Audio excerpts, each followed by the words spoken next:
வணக்கம். கருங்காலி மரத்தினுடைய பயனை பற்றி பார்க்கலாம். இப்போது சமீபத்தில் கருங்காலி மரத்திலிருந்து மாலைகள்லாம் செய்து அதை பற்றி விசேஷமாக பேசிகிட்டு இருக்காங்க. பொதுவாக உலகத்தில் இருக்கக்கூடிய எல்லா வித தாவரங்களும் மனிதர்களுக்கு தேவையானதாக இருக்குது. அதில் உணவுப் பொருளும் அதுலேருந்து தான் உற்பத்தி ஆகுது, மருந்துகளும் தாவரத்துலேருந்து வருது. அப்போது இந்த பொருட்களை உள்ளுக்கு நம்ம எடுத்துக்கும்போது தான் அதனுடைய குணம் ரொம்ப விசேஷமாக இருக்கும். மேலே மாலையாக போடுறது, வெளி உபயோகமாக பயன்படுத்துறதெல்லாம் ஒரு குறைந்த பலன்தான். அதனால் நம்ம கருங்காலி உள்ள மருந்தாக எடுத்துக்கும்போது அதனுடைய பலன் எப்படி இருக்குன்றதை பற்றி பார்க்க போகிறோம்.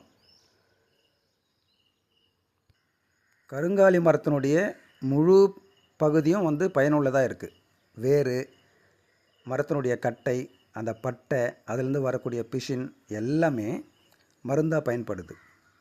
பொதுவாக இந்த கருங்காலி மரத்தை நம்ம மருந்தாக எடுத்துக்கொள்ளும்போது பெருநோய்னா குஷ்டரோகம்னு சொல்லுவாங்க.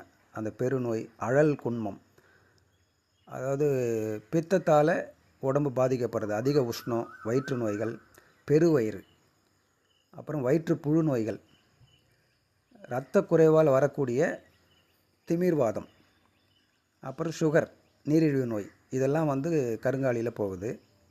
அதே போல் மாதவிடாய் அதிகமாக போகிறது, அதை பெரும்பாடுன்னு சொல்லுவாங்க, அதையும் குறைக்குது. உஷ்ணத்தால் வரக்கூடிய சளி, இருமல் போன்ற நோய்களை சரி பண்ணுது. வாய்ப்புண்ணை சரி செய்யுது. அப்புறம் பிசின் மருந்தாக எடுத்துக்கும் பொழுது பெரும்பாடை சரி பண்ணுது. மேக நீரிழிவு, டயபெட்டிக் சரி பண்ணுது. கருங்கரப்பான்னு சொல்லக்கூடிய தோல் நோய்களையும் சரி பண்ணுது. விந்து சக்தியும் அதிகப்படுத்துது. இதை எப்படி மருந்தாக பயன்படுத்துறதுன்னு பார்க்கலாம். இந்த மரப்பட்டையோ அல்லது மரக்கட்டையோ, அதனுடைய கருங்காலி மரத்தினுடைய முழு பகுதியும் மருந்தாக வேலை செய்யுது. அதில் ஒரு பங்கு எடுத்துக்கிட்டோம்னா 4 பங்கு நீர் சேர்த்துக்கணும், அல்லது 8 பங்கு நீர் சேர்த்து கூட அதை சுண்ட வச்சு வடிகட்டி குடிக்கலாம். இப்போது 4 பங்கு நீர் சேர்த்து நல்லா நாளில் ஒன்றா சுண்ட வைக்கணும். அந்தளவுக்கு கொதிக்க வைக்கணும். கொதிக்க வச்சு வடிகட்டி எடுத்து அதை ஒரு 15 மில்லிலேருந்து 30 மில்லி வரைக்கும் குடிக்கலாம். அப்படி காலையில் சாயந்தரம் உணவுக்கு முன்னாடி அதை குடிச்சிட்டு வரும்போது நம்ம மேலே சொன்ன அத்தனை வியாதிகளையும் அது குணப்படுத்தும். இப்போ கேரளாவிலலாம் பார்த்திங்கன்னா ஹோட்டல்லே கருங்காலி குடிநீர் வைப்பாங்க.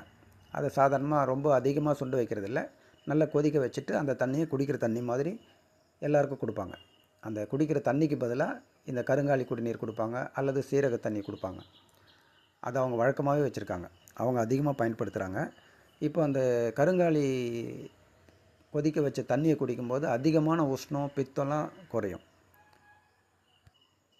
கருங்காலி மரத்தில் வரக்கூடிய பிசினை எடுத்து அதை தூள் பண்ணி 1 கிராம்லேருந்து 2 கிராம் வரைக்கும் தண்ணியிலே கலந்து காலையில் சாயந்தரம் தொடர்ந்து சாப்பிட்டுட்டு வரும்போது ஒரு 10 நாள், 20 நாள், இல்லை 1 மாதம், 40 நாள் வரைக்கும் கூட சாப்பிட்லாம். தேவையான அளவுக்கு அதை பயன்படுத்திக்கலாம். பக்க விளைவுகள் எதுவும் வராது. இதை சாப்பிடும்போது கருங்கரப்பான், மேக நீரிழிவு, பெரும்பாடு, விந்து சக்தி குறைபாடு எல்லாமே சரி செய்யும். அடுத்து கருங்காலி சத்துன்னு ஒரு மெத்தட் இருக்குது. அதில் இந்த மரபாகத்தெல்லாம் வெட்டி போட்டு ஒரு 16 பங்கு, ஒரு பங்கு, இப்போ ஒரு 100 கிராம்னா 1600 ml, 1600 கிராம் தண்ணி ஊற்றி நல்லா கொதிக்க வச்சு ஒரு பங்காக சுண்ட வைக்கணும். அப்போ திக்காகிடும். அதை எடுத்து அப்படியே காய வச்சு அது ரொம்ப நைஸ் பவுடராக இருக்கும். அதில் 150 மில்லிகிராம்லேருந்து 500 மில்லிகிராம் வரைக்கும் ஒரு வேளைக்கு மருந்தாக எடுத்துக்கலாம். காலையில் ஒரு வேளை, சாயந்தரம் ஒரு வேளை. இப்படி சாப்பிடும்போது மேலே சொன்ன அத்தனை பலனும் அது கொடுக்கும். இது அதிகமான தோற்பு இருக்கிறதுனால சரியாக கழிச்சல், அதை பேதி ஆகிறது, இரத்தப்போக்கு ஏற்படுறது, ஈறுக்கட்டு, ஈறு கரைவு, அதாவது ஈரில் வரக்கூடிய வியாதிகள், இரத்தத்தை அதிகமாக வெளியே போக்கக்கூடிய நோய்கள், இதையெல்லாம் சரி செய்யும். இப்படி மருத்துவ பலன் அதிகமாக இருக்கக்கூடியது கருங்காலி மரம். இந்த கருங்காலி மரத்தை மருத்துவ பலனில் உள்ளுக்கு நம்ம இதை மாலை போட்டுக்கிட்டு அதனால் பெரிய பலன் கிடைக்குமா அப்படின்றதெல்லாம் தெளிவாக சொல்ல முடியல. அதனால் இந்த மாதிரி பிரச்சனைகள் உள்ளவங்க கருங்காலி மரத்தை மருந்தாக பயன்படுத்திக்கலாம். மருந்து கடைகள்லையும் இது சம்மந்தப்பட்ட மருந்துகள் கிடைக்கும்.